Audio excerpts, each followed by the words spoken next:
Zimmatic is at the leading edge of irrigation technology to support farmers and growers everywhere. Through our unique precision variable rate irrigation system, we help you get water to where the water's needed.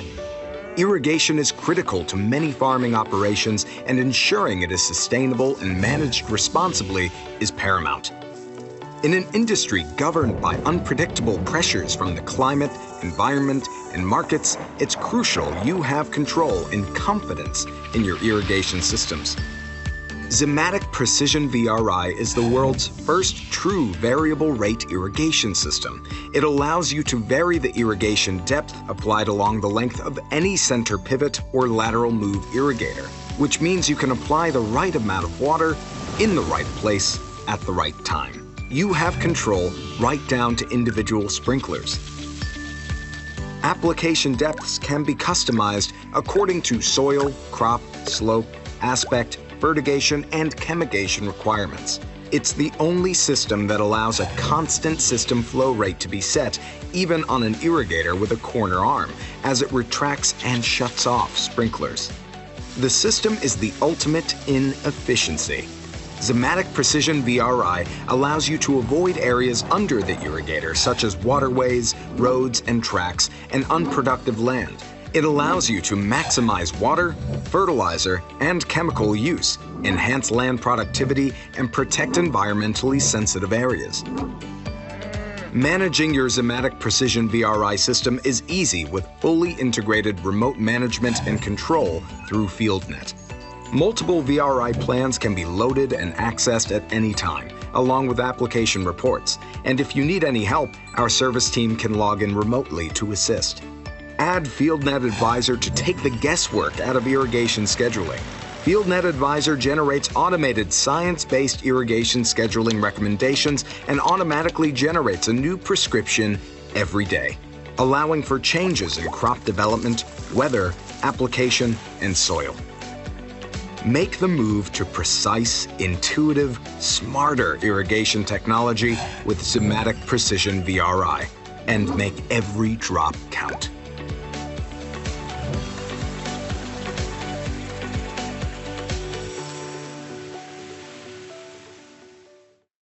Appreciate you being on. I'm Tanner Oliphant. I'm the Director of AgTech Sales for North America. With me here, I have several of the few product engineers, and then we have Stu Bradbury, who is kind of the mastermind behind our Zimmatic Precision VRI and been in this business for quite a while. So today, what we're going to do is kind of just a few housekeeping items. There's a Q&A section at the top. If somebody, if you want to ask a question, type your question in there, and we're going to kind of be monitoring that throughout the presentation. And I'll kind of remind everybody at the end here also that there will be an email that's actually sent to you after the kind of the presentation wraps up here, and there will be instructions in that email also. So if you think of a question after we're done presenting, shoot that over to us, and we'll try and respond back to you as soon as we can. But we'll try and give everybody plenty of time here throughout the meeting also, and then at the end here to type in your questions and try and get as many of these questions answered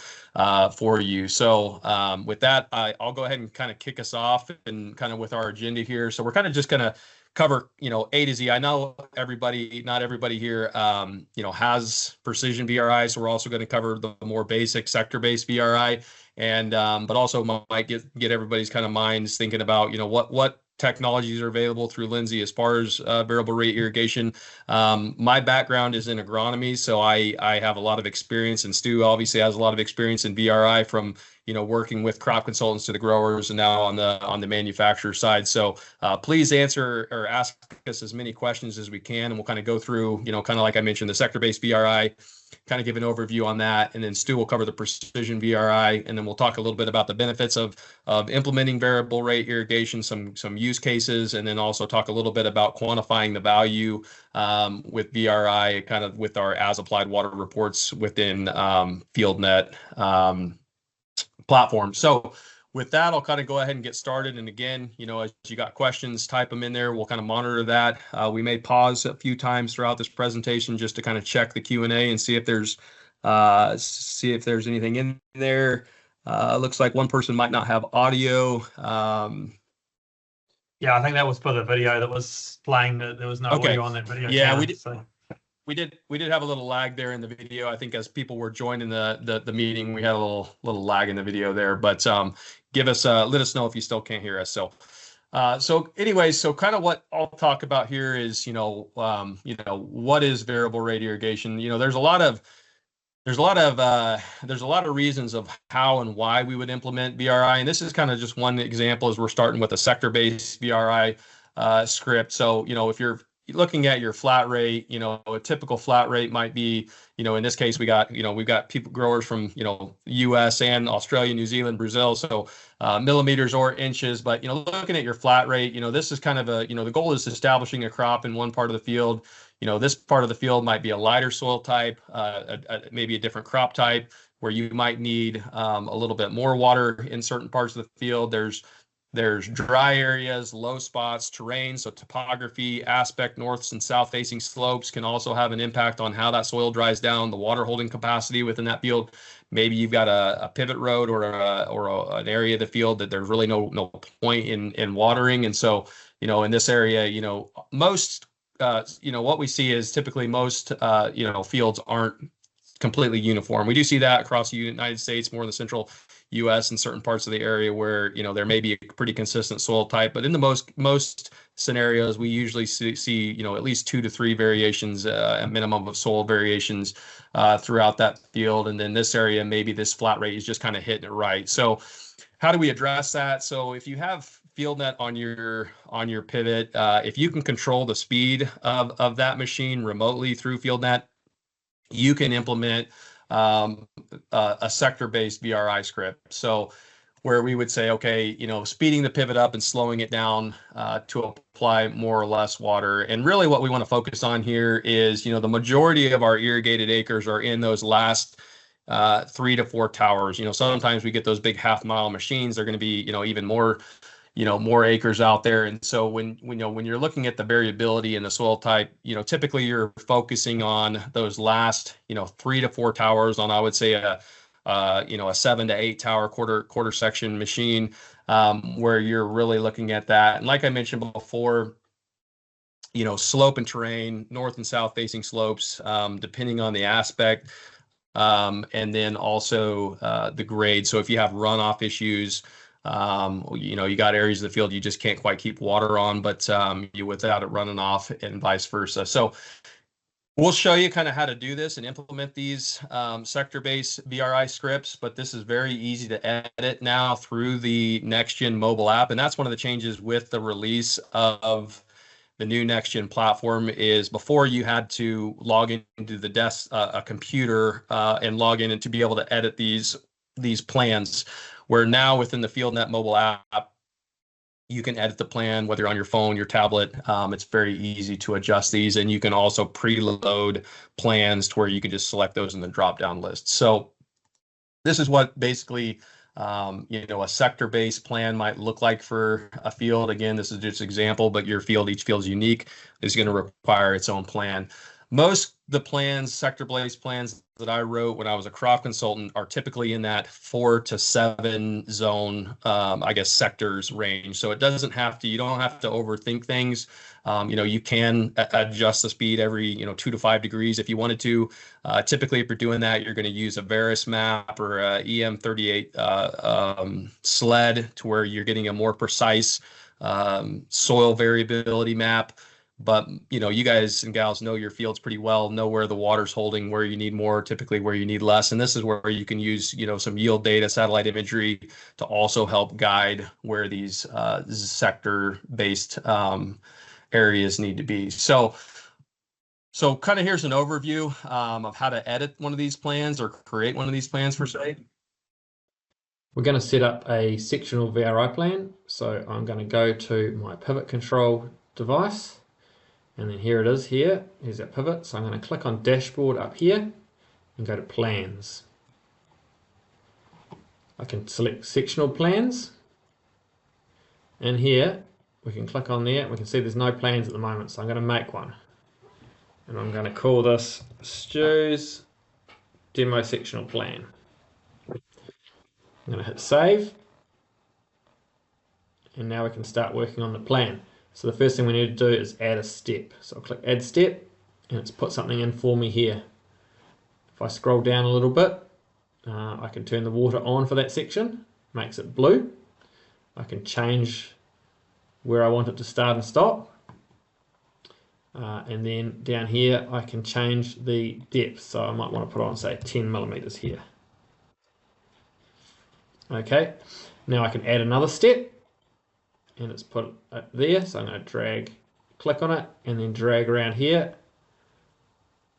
maybe that size there, and I want to put water on there. I might only want half as much this time, so I'm going to change that there to 5 millimeters. Okay, and then one more step, I might want to travel around here not doing anything at all, so I'll add a step. It says no remaining area now because it's added this step here in. I can click on that step. At the moment the water's turned off and it's going to go at 100% speed. That's perfect. If I scroll back to the top, now I can save my plan. Save successful. I'll go back to the dashboard. And then I'm going to select my plan. Stu's demo sectional plan, and then apply that. So basically at the top, there's a dashboard. You're going to click on the right side. Once you have the equipment open, you're going to open the dashboard page on the top right corner. And we'll kind of go through that. And then there's a section where you can click sectional plans. And so on the app, when you're going there, so if there's no plans added, or if you already have preloaded plans, so maybe you're using FieldNet Advisor that's already have a preloaded plan, that'll show up in there. If you've created any plans, you can go in there and just edit those. But in this scenario you'd be adding a new plan, so there's no plans in there yet. You just click add, and then you're going to go to the first step. So you can click forward and reverse. So basically, anytime the pivot's running in forward or reverse, you can have that. And I'll talk a little bit later about bidirectional tables of how that can be used for windshield wiper pivots. But essentially, all you're going to do is you're just going to add a step. You're going to pick your start and end degree. You can actually click and hold your finger on the screen if you're on the app. Just like if you're setting, same thing if you were setting in-gun settings. If you're in the field setting these, it'll actually use your location services on your phone. So if you're standing in the area, it'll show a blue dot of where you're at. So you'll be able to see kind of, hey, this is an area of the field that I'm currently at that maybe I want to apply more or less water. But you're essentially going to just click and drag. You can select water on, water off. If you have auxiliary relay tied into a chemigation pump or a fertigation pump, you can decide maybe you want the fertilizer to that auxiliary relay to turn on and off over those certain angles. You select your speed and your depth, and then you're going to move to the next step. So you'll add the next step. Same thing as you work around there, click and drag, select the amount of water or the speed you want the machine to run at that point in time. So again, within a few minutes, you can quickly add and edit one of these sector-based VRI plans. So again, I'm gonna kind of back this up here a little bit. So in your equipment tab, you're going to click on your equipment. Once you're in that piece of equipment, you click on that, and then it's going to open up this page where you've got the dashboard up here at the top. There's a drop-down menu that you'll click on that, and that takes you to your plans. So this is where you would set your, right above where you'd set your in-guns. That's where your plans are going to show up. So again, if you have the ability to change the speed of the machine remotely through FieldNet, you have the ability today to do a sector-based plan, and you can add as many of those as you want. All right, so we'll go to the next slide here.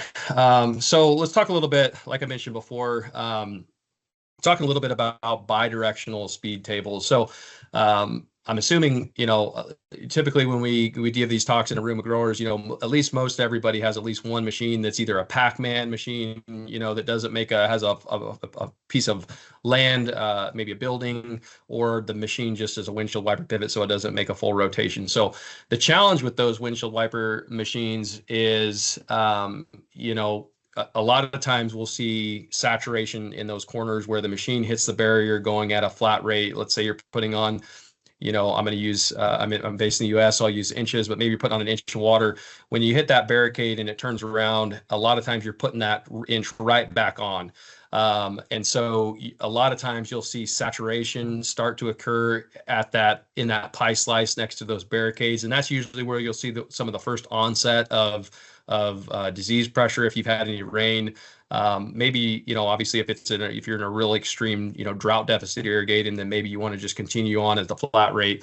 But so one of the things you can help kind of reduce runtime, reduce amount of water, and also reduce the susceptibility for leaching of nitrogen and nutrients through the profile at those corners is a bidirectional speed table. So really what we're doing here, and when I talked about earlier about being able to set a sector script in forward or reverse, is you can program the machine to be able to run one sector-based plan going in one direction and change, when the pivot hits the barricade, it's going to turn around and go the other direction and change the sector-based plan to a different plan. So this is just a very basic example. Again, your operation, your field, your crop, your soil types, this may vary a little bit as far as how big of a pie slice that you want to speed that pivot up. But what a lot of times you'll see is as that machine's coming into the corner, you can program it to speed up and kick it up to 100% as it's coming into the barricade.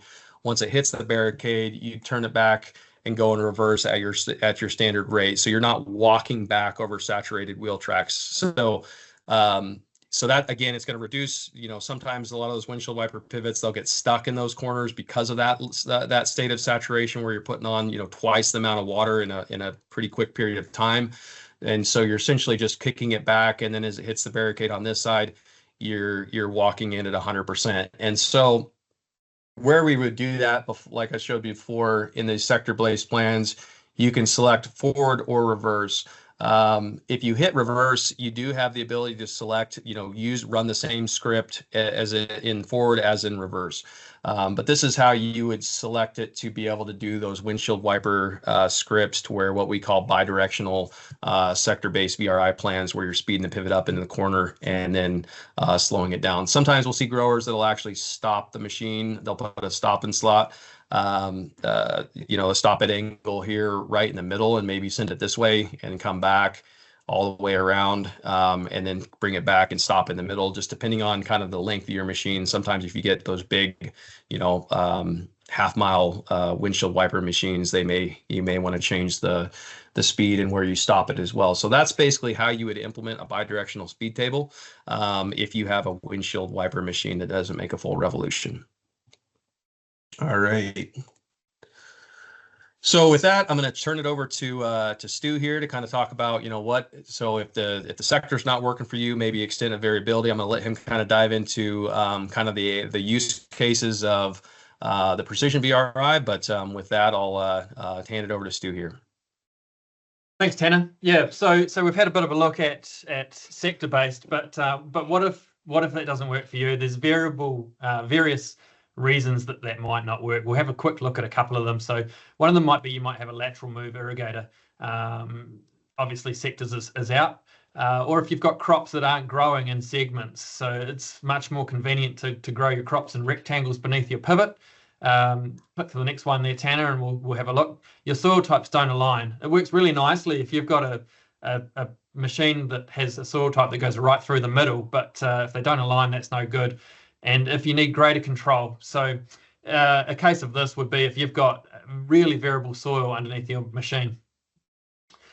So, and that's our bottom picture in that one there. So what we did a while ago was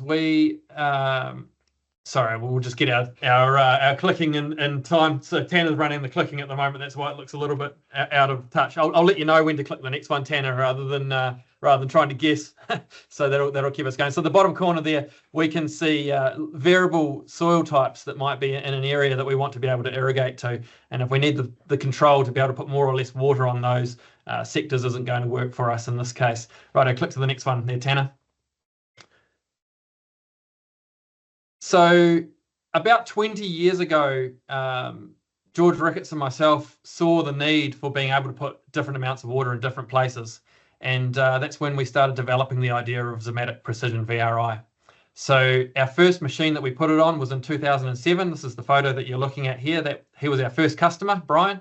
That's an old machine, and it's run Precision VRI for a number of years. The idea of it was that you could think beyond circles. So we would control every single sprinkler to put the right amount of water where you want it, and that could be based on multiple different reasons. We'll click through the next one. Thanks, Tanner. So on here, you can see a picture that's come up. If you want to find out more about how and why we did it, jump over to YouTube after this and search Zimmatic Precision Variable Rate Irrigation. You'll see a picture of George and my cheesy mugs there in the thumbnail. Click on that one and that'll give you an overview of how we developed the system. But let's start talking about how it actually works. So if you click through the next one, please, Tanner. Okay, so how does it work? So we're going to look in this next segment at how the machine works, some of the applications for it, a bit about the return on investment. Feel free to jump in and ask questions about returns that people see or anything like that, because otherwise I don't know what it is that you guys want to hear. So I'll make it up on the spot. That's not a problem. And we'll give you a little bit of a demonstration. And I think just looking at how the video has been behaving in this webinar, I might take a chance and see if I can do a live demonstration. It might be a little bit easier. Right, we'll jump over to the next one and I'll explain it a little bit more. So it all starts with your farm map. So the idea is that you have a map of your farm and you've got different areas that you want to control to do different things for different reasons. So from there, you can draw on the map. I want to put, an inch here, half an inch there. I want it none in this area over here where there's roads, etc. And then we send that map through FieldNet out to the machine. So on the very left side of our screen there, we can see a center point. That's where our VRI controller is. And so that is what will receive the plan through FieldNet. So what the controller does is it looks right to the other end of the machine where we have a GPS to figure out where the machine is. So it knows its point at the center, and it knows the position of the end of the machine to know where the machine is. If it's a lateral move, it'll have a GPS at both ends. But in the case of a pivot, it knows where it is. So then it works out from the plan, okay, what speed should I be running at and how should I be controlling the sprinklers? And the way it does this is if we look at this example here, you can see at the beginning of section C, there's a bit that says on, and that's doing 3/4 of an inch application rate.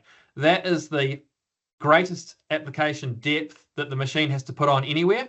So what it'll do is it'll control those sprinklers in that area to be on all the time and run the speed of the machine so that it is putting on 3/4 of an inch.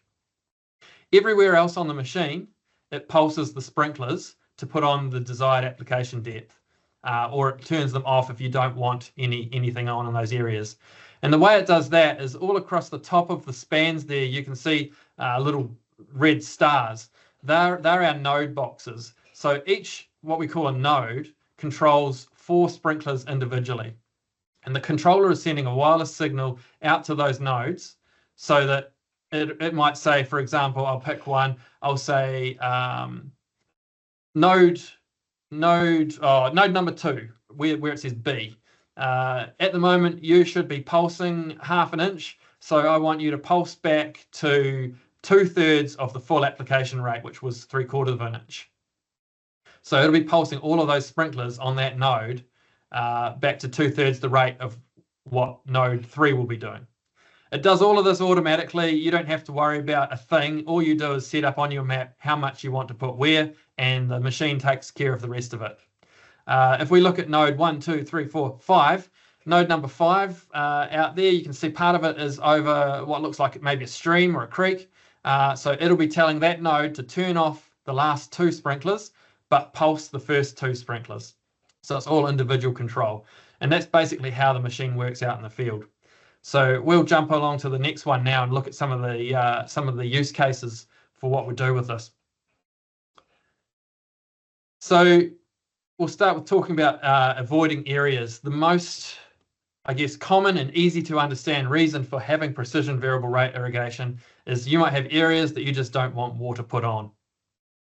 Examples of this: laneways, roads, creeks, areas that pond. It's a really obvious solution to a really obvious problem. We see returns on investment that can be really great when we avoid areas. A big one is reduced track maintenance on dairy farms, reduced lameness in dairy herds with cows not picking up stones in their hooves. There's savings of pumpings, savings of water. It's really simple. If you've got areas you want to avoid, talk to someone about this, and we can certainly help out. Jump over to the next one there, Tanner, and we'll look at a couple of the different ways that we can avoid areas. Now, this is unique to Zimmatic Precision VRI. We have sort of two main ways to avoid areas. We have what we call zero depth areas and avoidance zones. So a zero depth area is where you just, so in this case here, you've got a road running down through the middle there, the white area. You just say, I want to put 0 millimeters on there. I want to put 0 inches on there. Don't put any water on. And what the machine will do is it will average over the edges of that zone so that it'll because the sprinkler footprints are so large, it'll still put a little bit of water into the edges of that zone, but it'll not compromise on the areas adjacent to the zone that still need water. So in this case, you might see a little bit of water coming onto the edges of that road, but it doesn't matter because you still want to grow your pasture or your crop on the edges. Alternately, you could select an avoid zone. So if we jump over to the avoid zone one, when you click on avoid zone in FieldNet, it will change that road area in this case to red, and it will be an avoid zone. And the major difference here is that it will make sure that none of the footprints of the sprinklers go into that area. So it will compromise a little bit of irrigation in the areas adjacent to it as it sort of feathers out, but it'll make sure it avoids that road. And this is really useful for applying effluent. So we'll talk about effluent shortly, but effluent or fertigation, other things that you don't want to go into a sensitive area, you can make sure that it absolutely avoids it. And this is unique to Zimmatic Precision VRI. Okay, we'll jump over to the next slide and look at a few more sort of case examples. Another, I guess, if we looked at avoiding areas as the most obvious reason people would install it, what sort of things are people installing it for and getting the greatest benefit from? And the next greatest one would be drying out areas and getting more yield. So you get a great return from the yield that otherwise you might not have been able to grow anything in it at all before. So on season shoulders, this is a tricky one because as you're going from winter to summer, so through spring, areas might be starting to dry out, but other areas will still be wet. And you might find some higher areas or lighter areas that you really could do with irrigation on, but you've still got ponds and wet areas in other parts. And what do? Do you compromise and still put more water on the ponds so that you can irrigate your drying out areas? Or do you leave your drying out areas to dry out so you don't get the ponded areas wet? Lots of irrigators will be familiar with this situation, and it's a tricky one. However, with Precision VRI, you can create plans specifically for those season shoulders, and you can stop your areas from drying out too fast, stop the other ones getting wetter. Likewise, on the other end of the season, you can make sure that you don't go into winter creating too much water in some areas. Okay, we'll jump over to the next slide and look at irrigating for ground conditions.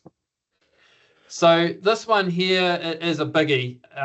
With cropping, we've seen a lot of customers who have had quite variable crops that as soon as they've put Precision VRI on, and especially when they couple it with a really good soil map, they're starting to really even out their yields, and they're saving a lot of water. They're saving a lot of nutrients from being leached through the soils, and they're growing better yields. This one's a little bit more of a, I guess, takes a little bit more learning and figuring out how you want to run the machine. But once you understand, all I need to do is put in a soil map. Maybe I'm doing variable rate seeding. You just basically run the irrigation like you would the rest of your operation, and it all sort of makes sense, and you can really make some great improvements there. So we'll jump over to effluent application. So another application that we see, particularly in New Zealand, is putting effluent on. So we have designed our system specifically for applying effluent. Our valves are special valves which will work really well with effluent, and then we can sorry, I'm just going to quickly look at the questions here. There's a few that have come through, so I'll address those on the way. So we can apply effluent, avoiding areas that we don't want to get effluent in. It's really useful for complying with consent conditions. Talk to a Zimmatic dealer or us about effluent application if this is something that looks interesting to you. Over on the right-hand side of this image, you can see where it says current plan base map, then it's normal, chemigation, and effluent plans. I'll talk a little bit about that. So in FieldNet, we have the ability to automatically switch between plans. So if you start your effluent pump up, the controller can realize, or it can see that you've started that pump up and automatically switch to an effluent plan for you. When the effluent pump shuts down and maybe you're only applying water now, it'll go, okay, I'll go back to my normal plan. You can set up the same things for chemigation, fertigation. We have the ability to switch automatically between 3 different plans. So depending on conditions, the Precision VRI system can run a different plan based on what you're wanting to achieve. Just looking through the list there, automatic switching, as-applied reporting. We're just currently working on upgrading our as-applied reporting. So I see, Luke, you put in a question there covering how to extract reports for effluent application. We'll show you shortly how to put in how to get a report for water application, and I'll talk to that about how we can, actually no, Tanner will be doing that bit. So at the top of that bit, there will be a drop down so that you can click effluent and it'll bring up that report for that. We're working on that right now, just an upgrade to that one. Okay, we'll jump to the next slide, which is going to be switching between modes. So the people that you see on here, Eric and Maxine, they were very early adopters of Precision VRI, and the reason, one of the primary reasons that Eric wanted it was because he was running geolateral machines. And these geolaterals would run part of the time in lateral mode, and then they'd run in a pivot mode. And every time he had to change that, he'd have to get a bucket so he could stand on it and reach up to the sprinklers and switch a valve from one nozzle to another nozzle to change between a lateral package and a pivot package. Well, we used VRI to make it so that all he has to do now is load in those automatic plans, and when it changes from one mode to another, VRI will switch and pulse the sprinklers for him, so no more running up and down machines changing valves. He also had an issue with the way his laterals would work, was there was an area that was overlapped, so it would do run in one direction, it would pivot round, it would turn around in another direction, and part of the machine would overlap where it had been before. So we could eliminate that completely just by telling the machine when it's doing the second part of the run, don't do this area. So switching between modes is for effluent, for chemigation, but also for pivots and laterals. We'll jump over to the next slide. This one here is quite unique and maybe not so well known about with Zimmatic Precision VRI. It's our ability to set a maximum flow. And what we're doing here is allowing the machine to pulse the sprinklers and work at a lower flow rate through the machine. And reasons for this might be, you might be on a scheme perhaps, and you might get restricted water allowance during the summer. You might, your machine might run at 50 litres per second, but have to drop down to say 30 litres per second. And normally to do that, you'd have to change all of the sprinklers on the machine so that you could keep the pressure up and keep the machine running. The machine would still apply the same application depth, it would just run slower. Well, what we do with Precision VRI is exactly the same thing, but we pulse the sprinklers back so that it's only putting 30 litres per second in this example through and running the machine slower and putting the same application depth on. And that's really simple. Over on the right-hand side there, we click on the general settings and you can see max flow rate. In this example is 25 litres per second. Just update that and then the machine will update to put the amount of water that you want to put on. Another really useful example is if you're running several machines and for some reason you need to put less water on, you can throttle them all back. or if only one of your machines had Precision VRI, you could run the other two machines, but throttle back the Precision VRI one and still make use of that little bit of excess capacity you've got.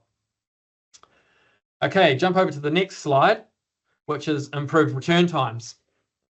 So if we take that same theory of setting your maximum flow, what happens when part of the machine is turned off over an area? You've got excess capacity that you could potentially be using in that flow rate.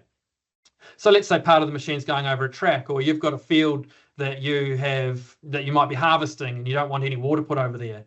Well, wouldn't it be great if you could take that water that was going in that area and then push it out to the other areas that are getting water? You run the machine a little bit faster, you use that flow rate, and you put the water on, still maintaining that application depth.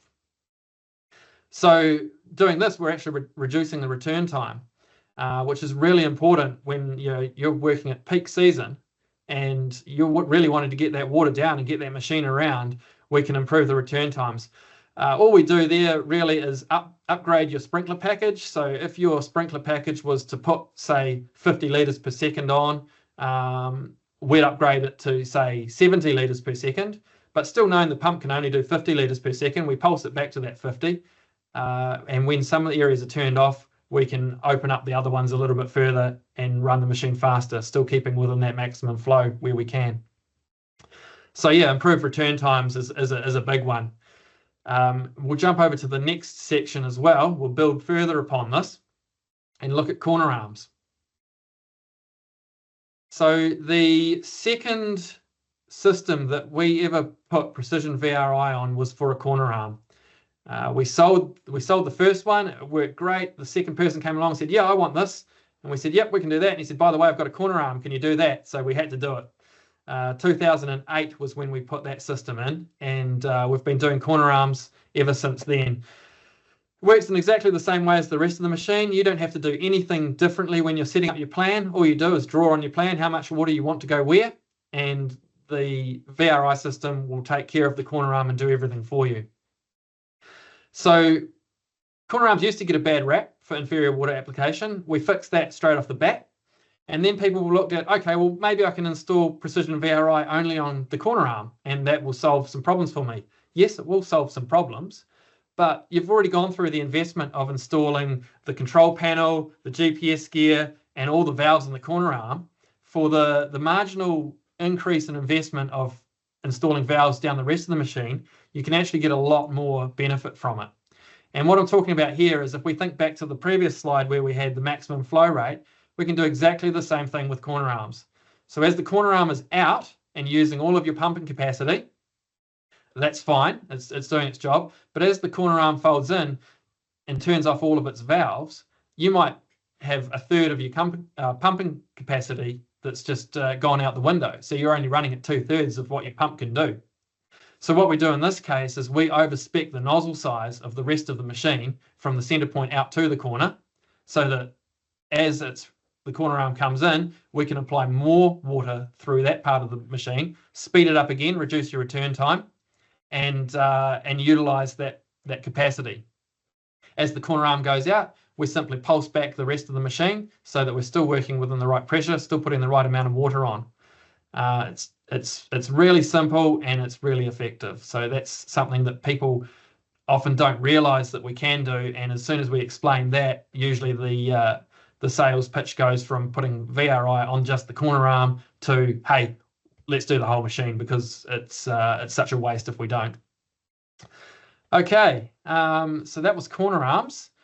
We're going to jump into the next slide, which is a bit of a demo of how to do it. Now, I'm a little bit scared of this video, so Tanner, if you start it, I'll try and explain to it, but I think what I'm going to do is take over sharing the screen, and I will I'll give a live demo. We'll see how it goes.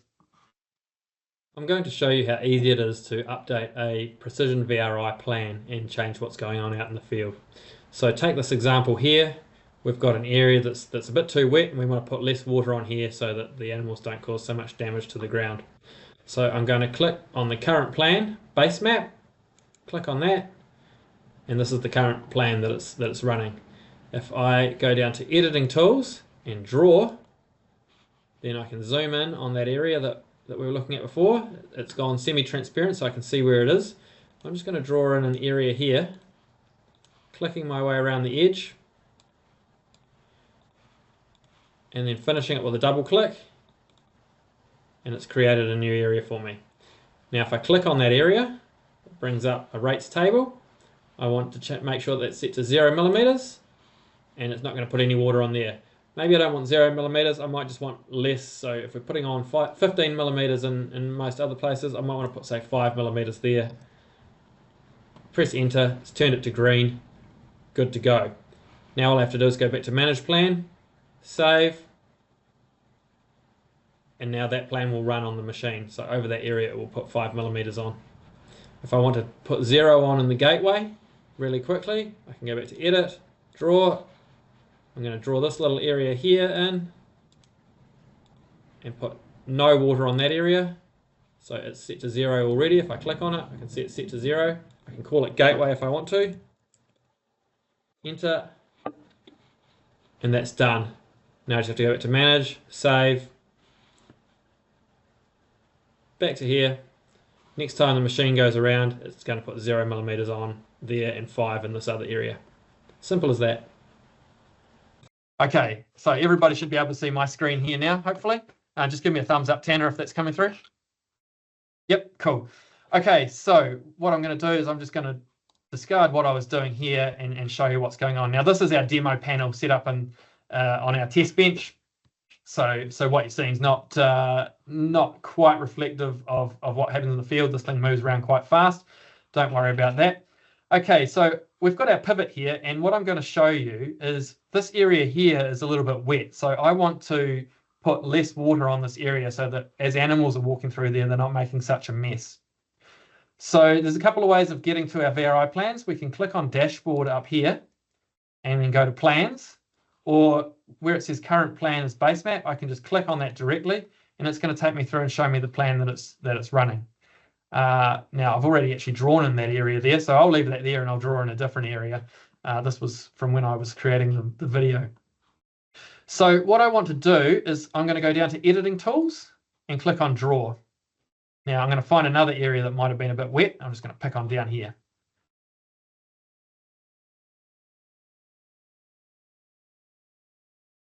Actually, let's use a trough example. Trough's a common one. So these areas here, this might have been getting too wet and we want to put less water on. So I've clicked on draw and I'm just going to draw my way by clicking around the edges of an area that we want to put less water on.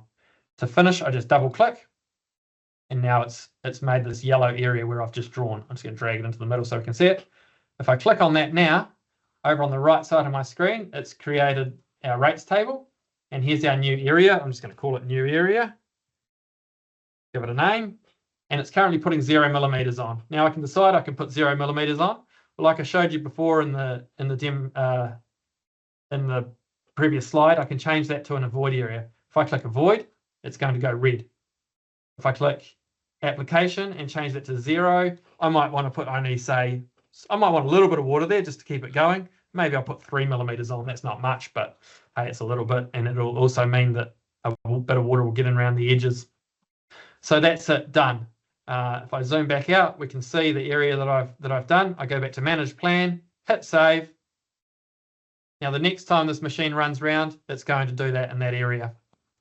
Likewise, I've got an area up here where there's a road. This goes right outside the machine, but because this avoid area goes through here, as the overhang goes near the road, it's not going to get my road wet.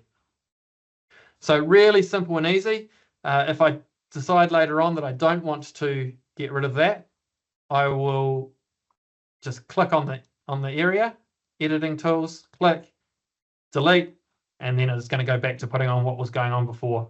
To know what this blue area is, well, it's around about 15 millimeters according to my scale, but I can click on the area, it highlights this paddock, it's putting 15 millimeters on. If I want to change that paddock needs a little bit less now. Well, let's put 10 on. Okay, it's changed the color to 10, and I'm going to go back to manage plan, save. Next time it'll put 10 millimeters on that area. So that's a quick demo. Let's just have a quick look at the questions. and make sure while I've got the demo open, if there's anything about the question. If you've got anything that you want me to demo in here, let me know. Right. How can we add in the pivot wheel tracks to avoid rutting issues in certain areas of the blocks? Yeah, very similar to what I just showed you. We'd zoom in. We can, if I click on edit and then draw, it's going to make it light again. We might have an area through, I'm just going to pick here, a random area through here and say, hey, I want to treat this bit of wheel track a little bit differently. I'm just drawing it on. There we go. That might be an area that gets a little bit too wet. Double click on it, decide what do we want to do. Okay, we're putting 15 millimeters on there, around there. We don't want as much just over this area. I'm going to put 5 millimeters over there. Experiment with it, see how it goes. You might need 0 over that area. You might need to make the area bigger.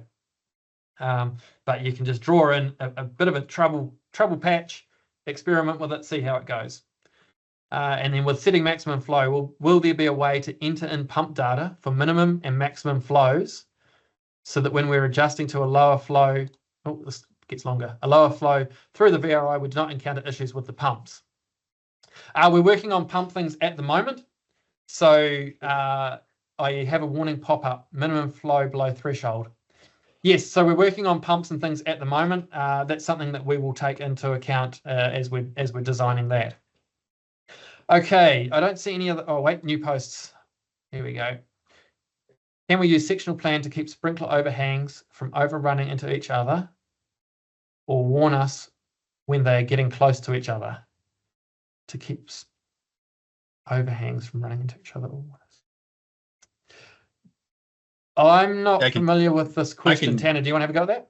I can take that one, Stu. Yeah. So we are working on enhancing our what we call crash alert system. So today you can get, you can call into the FieldNet support line, and they can have you they can set up basically an alert that'll text you when 2 machines are getting too close to each other. So they'll go in there and set some parameters for you, so you can call into the the FieldNet support line, and they'll set those up. We are in the process of working on enhancing that, where there would be more automation to be able to prevent crash. Obviously we can't see any equipment that's out in the field. So if you got equipment parked in there, we would recommend you use that remote lockout, where you can't start the machine remotely if there's any equipment out there.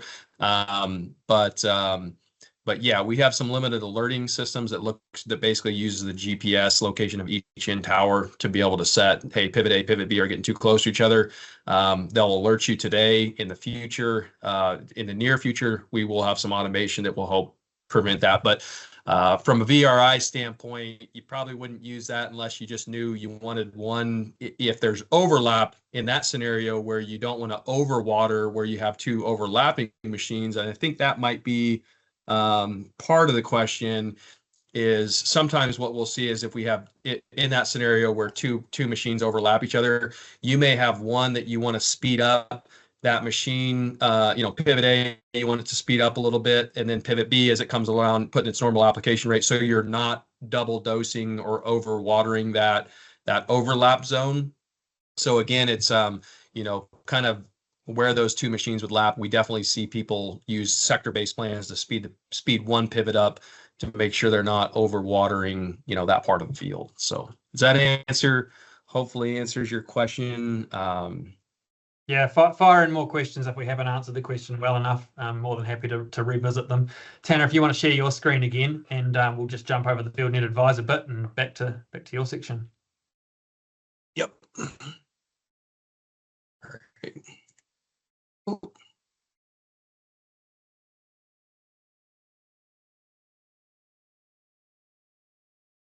Okay, so we won't talk about Advisor too much on this call, just because we did have a previous session on kind of the full benefits of FieldNet Advisor. If you will, like I mentioned, get a recording after the end of this.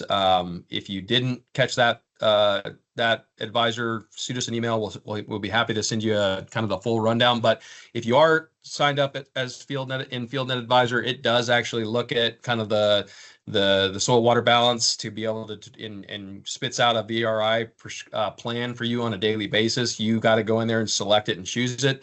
But you can basically you can see that that plan. Maybe it matches what you want to do, maybe it doesn't, but it does give you that option to where it's very automated. It generates that plan for you on a daily basis. So the next part of this is, and I know we had one question earlier about kind of the as-applied data. So historically, what I would say precision ag as a whole, irrigation is kind of lagged behind as far as visibility and to be able to kind of quantify the value of, when I'm talking about, implementing precision ag, variable rate seeding, variable rate planting, typically we have, yield monitors on our combine. So we're tracking a lot of the inputs across that field at a very precise level. And then with yield maps, being able to kind of quantify, did this hybrid work well? Did this not? To be able to kind of overlay those maps on top of each other. With water, with irrigation, a lot of, especially when we're talking about VRI, we got to have the ability to be able to say, hey, is the decisions I'm making with my water having a positive or negative impact on my yield? Am I getting the results out of that I want to, and then be able to kind of cross-reference that. So essentially, with this equipment on your machine that allows you to be able to implement these VRI across your farm, it's like putting a heart rate monitor basically on that machine. So it's constantly keeping track of everything that machine's doing, the speed it's running, the pressure, the amount of water that's going on in that field. So the as-applied water data, which has been historically hard to track, this FieldNet technology and VRI, precision VRI technology really allows us to be able to kind of have that visibility after the fact, and quickly be able to kind of analyze that data. So, so one of the things that we look at is with this net, with the new FieldNet,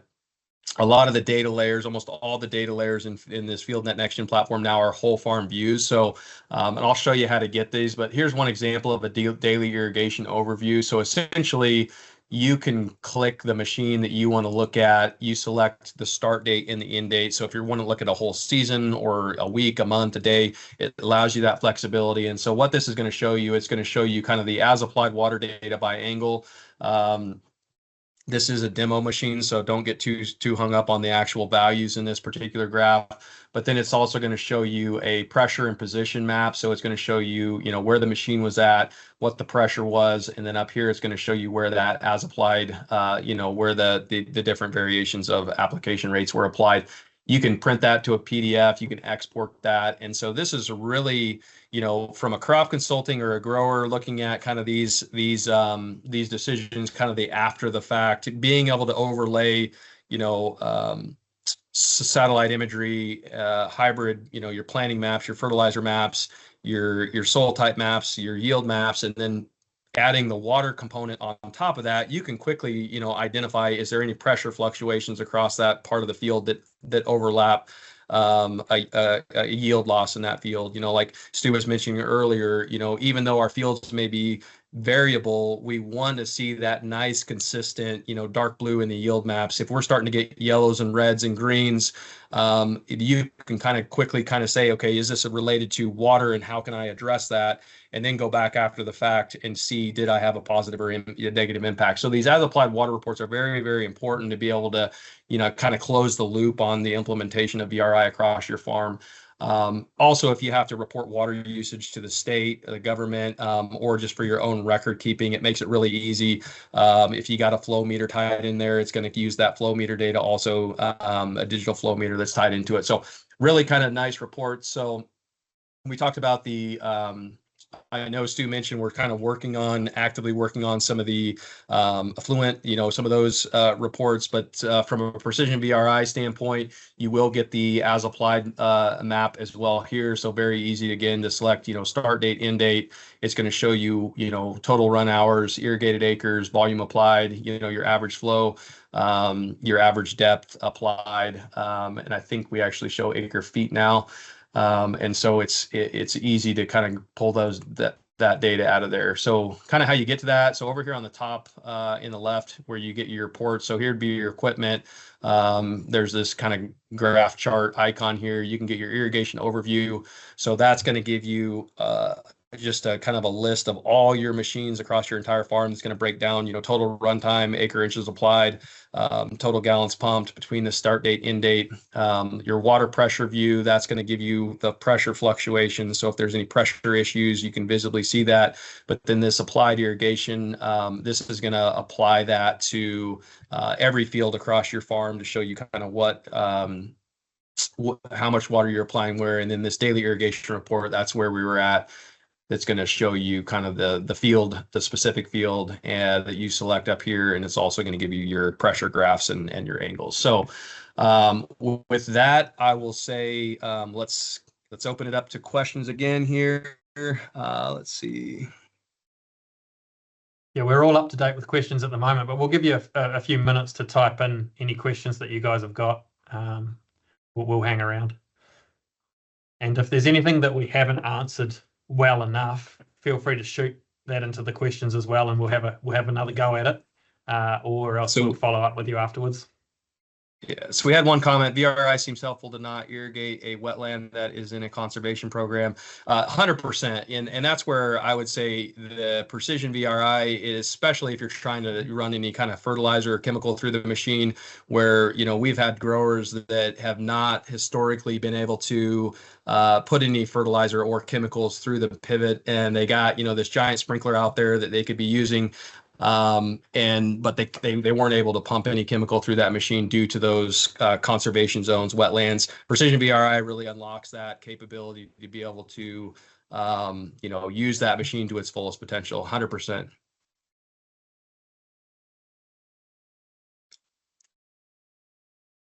All right, we're going to give it a few more minutes here, just because I know I want to make sure that if someone's currently typing, I want to give them plenty of time to type.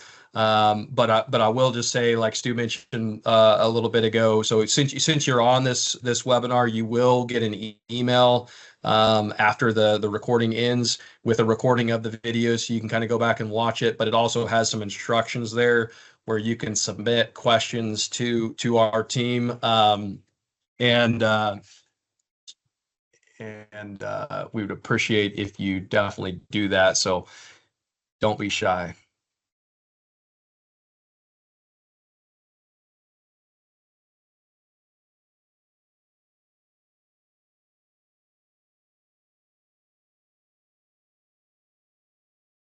And I'll say, I guess while we're just kind of waiting, the one other thing I want to show everyone here real quick is, can you see my screen, Stu? Yes. Okay. So when you're logged into the FieldNet platform, there is this message box up here also. So if you're having any issues, you're trying to write a plan, or you have any kind of feedback, a feature request, or anything like that, this message box here, if you click that, it actually gives you an option to type in that if you come across a bug or, again, a feature request, you can submit that. That goes straight to our product management team. Obviously, if you need immediate help, call your local Zimmatic dealer or call the FieldNet support line. We've got people, during the growing season that are staffing those lines, but this is something that I wanted to point out to make sure everybody is aware of. So. Yep, right. We've got another couple of questions that have come in. So one from Daryl. Paul, get your mic ready because I'm going to call on you. This question is, what format does it take to load a variable rate FERT plan in? So we can import KML files, GeoJSON files. Paul, do you want to just speak up and talk a little bit about importing files and how people use that? Yep, can do. I can't see the question, so I'm just going to go off what you said. But yeah, to import files, you can import them into the next-gen FieldNet as a shape file or as a .kml. Are the two main formats that you need to bring them in. And to bring them in, when you're adding you can just create a new plan, and down the bottom there is a upload. So you can just upload those shapes and then create your plan from there. Thanks, Paul. Yeah, so a lot of those, I guess, splotchy looking maps that you see, that will be generally somebody's imported a Verus or an EM38 or a variable rate plan from some other system, and it'll come up all over the show. What we can then do is group those polygons together so that as a user, you're only having to deal with sort of maybe 3 different levels, but you might have 100 different blobs around your screen. You'll group them into 3 different, high, medium, and low, and you'll say, I want high to have this many millimeters, medium to have this many, and low to have that many, and it'll update everything for you. It's really simple. Okay, the next question. That's also an easy way to get your wheel tracks and stuff in as well, rather than trying to manually draw them. You can import like your shapes in for your wheel tracks. Yes, good catch, Paul. Question on measuring tool for VRI plan creation so that we know the size and area of a new polygon. We're just currently looking into how we can do that at the moment. What's the best way to show measurements on screen? So if any of you guys have got ideas about how you would like to see measurements shown on there, let us know, because that'll really help us out as well to create the product as best we possibly can. New posts, right, what have we got? Oh, there's a few coming through now. Daryl, when I shut off the machine, it stays full. How can I open valves to empty? Oh, that's a good question. So for Precision VRI, the way that our valves work is if they haven't received a signal from a controller after a certain amount of time, they will default open up. So if you leave the machine powered up, they will open after a while if you turn your controller off. Paul, have you seen any other ways that people do this?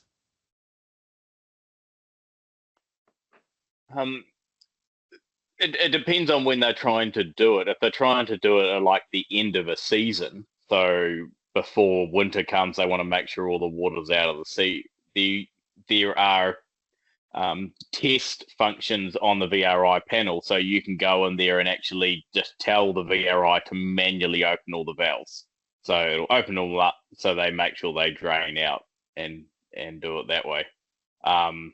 If they're trying to do it, if there's a reason to do it while during the season and they're wanting to walk it up, generally, if it's coming up to the area it's going to stop, let's say it's going to stop at a barrier or a service stop, then they might end up actually just putting a 0 rate in that area, so it walks up and does it that way. Oh my, does that would close them off, so maybe that won't work. So, but the main way to do it is just turn the water off with the valves open to get them to drain out, and you can manually do that from the panel. So, thanks, Paul. That answers the question. Yep. Dan's asked a really good question. What is the minimum size of a polygon? There isn't really a minimum. So what you need to think about as you're creating these areas is what's the spread of your sprinkler. So let's say your sprinkler footprint's throwing water out about 5 meters.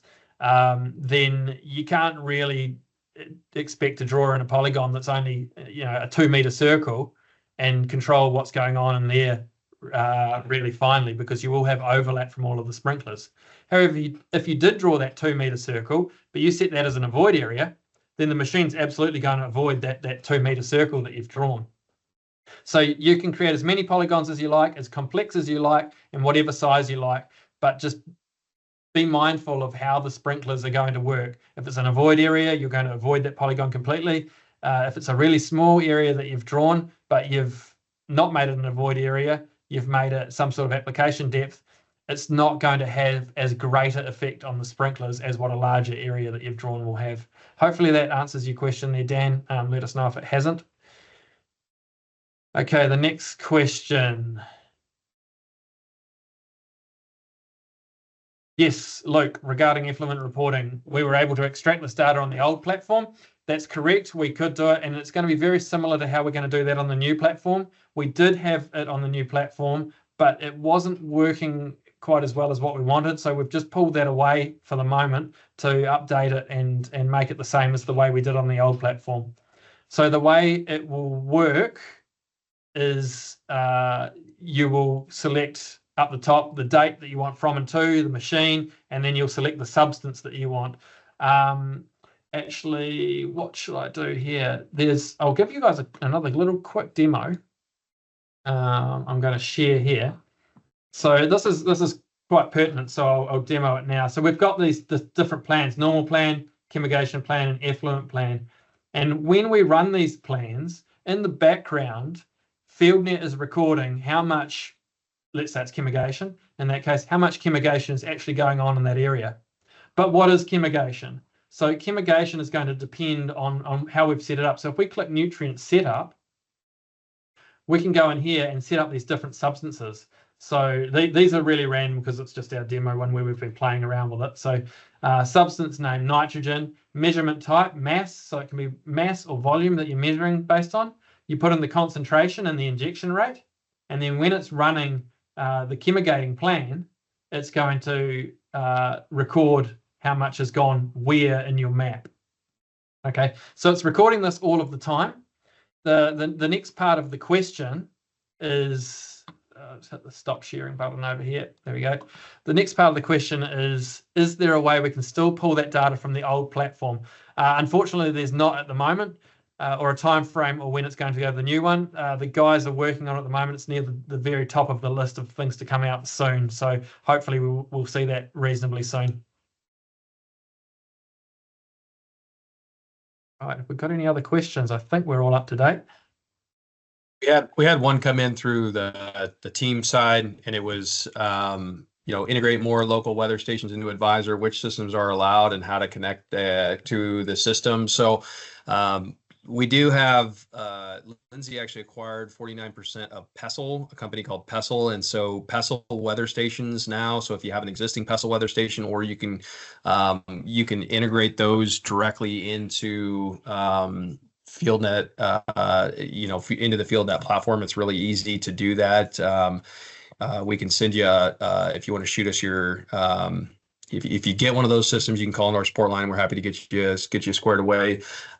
We do have, as far as just a regional local weather provider, we use DTN Weather, which also they acquired Planet. We're actually in the process of looking for to acquire not acquire, but partner with a secondary backup weather provider just to give us more global coverage. So we're going to continue to make sure we have that. But it is possible to connect a Davis weather station onto Field Climate, which is Pestle's platform also. So there's some ways to do that. If you have a Davis station, it's a little easier if you use a Pestle station for more localized on-farm weather data. So hopefully that answers your question there. Yeah, really quickly, if there is anyone who has got a Metos or Pestle station on there, to add it to your FieldNet account, all you've got to do is go to the equipment section, so the one with the picture of the little tower there, and then down the bottom of the list is a plus sign here. You click that little plus sign, and it's got add equipment. If I click connect with Pestle Field Climate, then it'll come up with a page for me to put my credentials in. That's an old one there, so we'll get rid of that. I put my credentials in, sign in, and it'll connect it up. Easy as that. And you can actually assign which fields you want that specific weather station to provide the weather data to that field. So if you put one station in the middle of 4 or 5 fields, you can assign that weather station to those 4 or 5 fields, and it's going to be what's going to provide the local weather data for Advisor. And so Pestle has some pretty nice kind of lower end, just a digital rain bucket also. So if you're just wanting rainfall data and not wanting to spend the money on a full blown weather their UMeadows 300 is the full weather station, and the UMeadows 100 is their digital rain bucket. And you can also wire in a soil moisture probe to either one of those. So. Right, I don't think we've got any other questions coming through just yet. We've done pretty well. Yeah, and like we said, appreciate everybody being a part of this. I know it's a busy time of the year for a lot of people. So, but like we mentioned before, you will get an email. So if you got additional questions, you can it'll have instructions on how to get in contact with us, and we'd be happy to hear from you and any feedback you got on for us or suggestions. We'd be happy to hear it. So appreciate everybody being on here today. Hopefully you learned something, and wish you all the best. If you're finishing your growing season, hopefully it was a good one. If you're just going into your growing season, hopefully it's prosperous and safe, and let us know if there's anything we can do to help you. So Thanks, everyone. all right.